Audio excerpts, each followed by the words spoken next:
திருத்தல பயண நேயர்கள் அனைவருக்கும் அன்பான வணக்கம். நான் உங்கள் மனோகர்.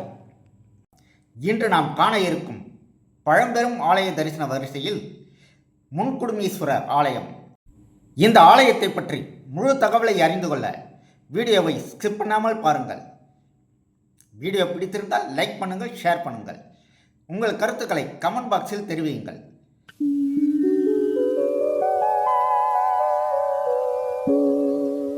ஓம் நமச்சிவாய.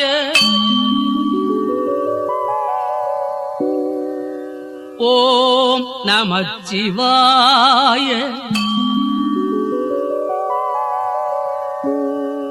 ஓம் நமச்சிவாய. நாடுடைய சிவனே போற்றி, என் நாட்டவர்க்கும் இறைவா போற்றி.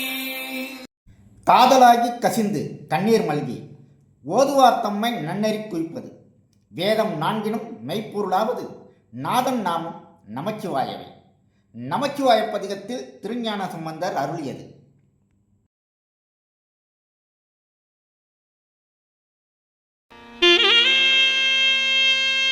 மூலவர் முன்குடுமீஸ்வரர், உற்சவர் சந்திரசேகர், தாயார் மீனாட்சி அம்மன், தலவிருட்சம் வில்வம், தீர்த்தம் புனித நீர் வில்வ தீர்த்தம், ஆகமம் பூஜை சிவகம், நகரம் பொன் விளைந்த களத்தூர்.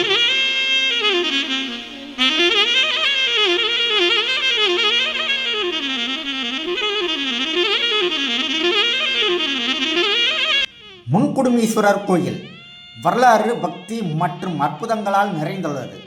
ஒரு காலத்தில் இந்த பகுதியை நீண்ட காலத்திற்கு முன்பு ஒரு சோழ மன்னர் ஆட்சி செய்து கொண்டு இருந்தார். அவர் ஒரு சிறந்த சிவபக்தராக இருந்தார்.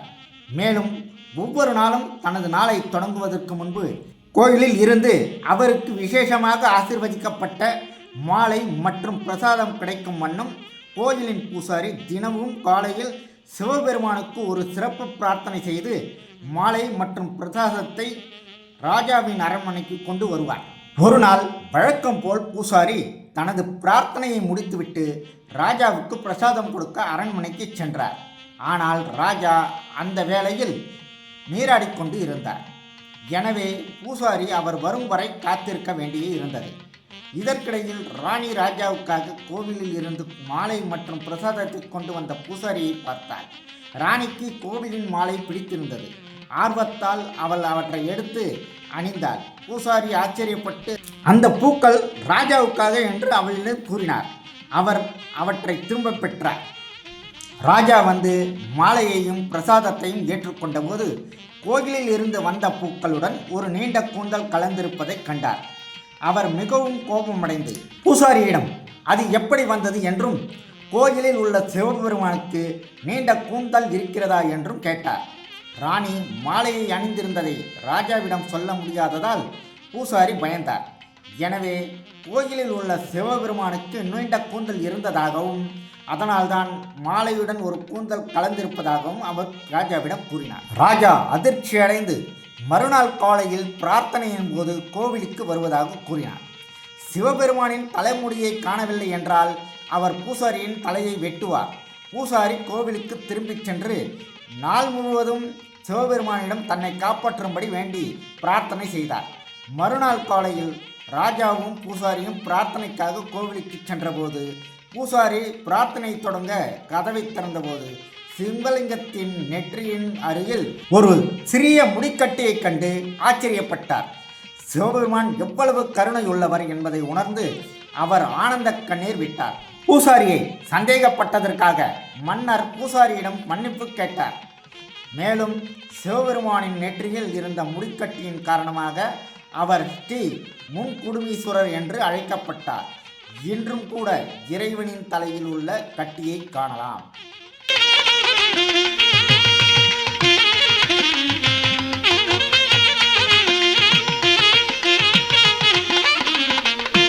இந்த கிராமத்தின் பெயர் பொன் விளைந்த களத்தூர். சாகுபடியிலிருந்து தங்கத்தை விளைவித்த வரலாற்றின் காரணமாக கூறப்படுகிறது. தற்போது கிராமத்தின் பெயர் PV களத்தூர் என்று சுருக்கப்பட்டுள்ளது.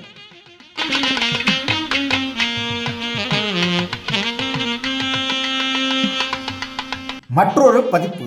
வேதாந்த தேசிகர் ஒரு வெள்ளை குதிரை வயல்களை ஒரே எரிவில் தங்கமாக மாற்றிய போது தெய்வீக தலையீட்டை கண்டதை விவரிக்கிறது.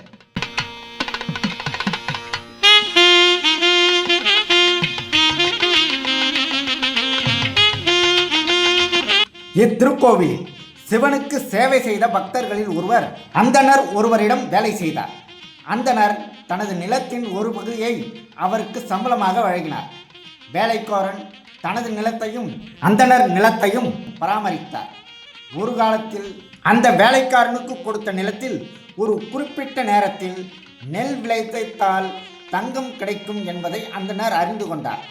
இதற்காக அவர் ஒரு தந்திரம் செய்து வேலைக்காரனிடம் தனது வயலில் விளைந்த அனைத்து நெல்களையும் எடுத்துக்கொள்ள சொன்னார்.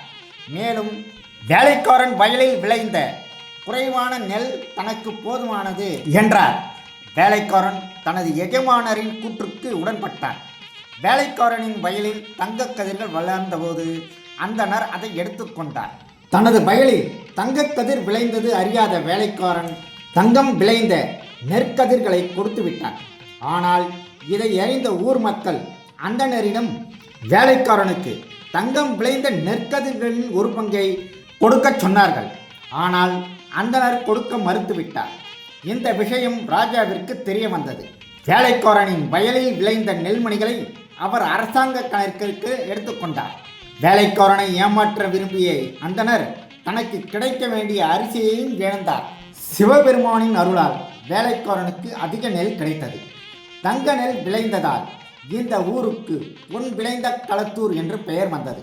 இதுவே நாளடைவில் பிவி களத்தூர் என்று சுருக்கப்பட்டது. இதில் பொன் என்பது தங்கத்தை குறிக்கிறது. விளைந்த என்பதற்கு தமிழில் சாகுபடியின் விளைச்சல் என்று பொருள். நலவெண்பாவை எழுதிய புகழேந்தி புலவர் இங்கு பிறந்தார். 63 நாயன்மார்களில் ஒருவரான ஸ்ரீ கூத்துருவ நாயனார் இக்கிராமத்தில் வாழ்ந்ததாக கூறப்படுகிறது.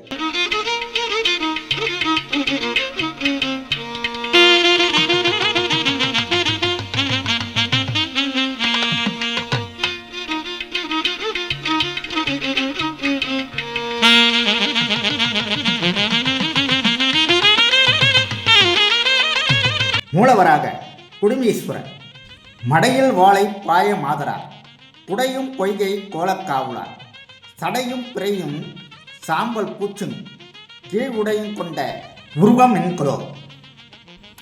தாயார் மீனாட்சி அம்மன். பஞ்சகோஷத்தில்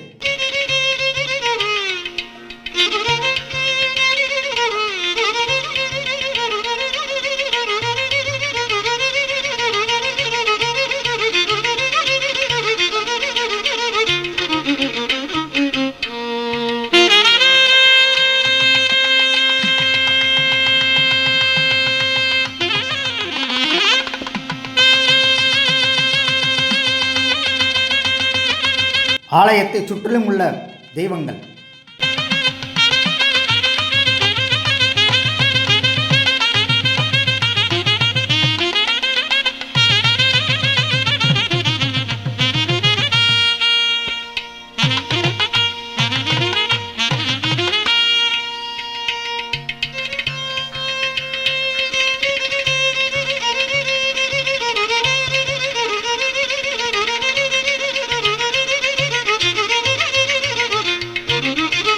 பொன் விளைந்த களத்தூர் சென்னையிலிருந்து சுமார் 60 கிலோமீட்டர் தொலைவிலும் செங்கல்பட்டிலிருந்து 8 கிலோமீட்டர் தொலைவிலும் அமைந்துள்ளது.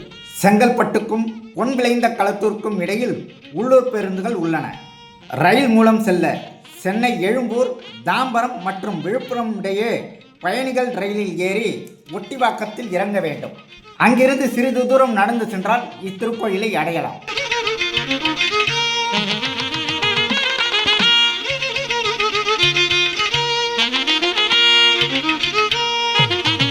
இத்திருக்கோவில் காலை 6 மணி முதல் பகல் 11 மணி வரையிலும், மாலை 5 மணி முதல் மாலை 6:30 மணி வரையிலும் நடை திறந்திருக்கும்.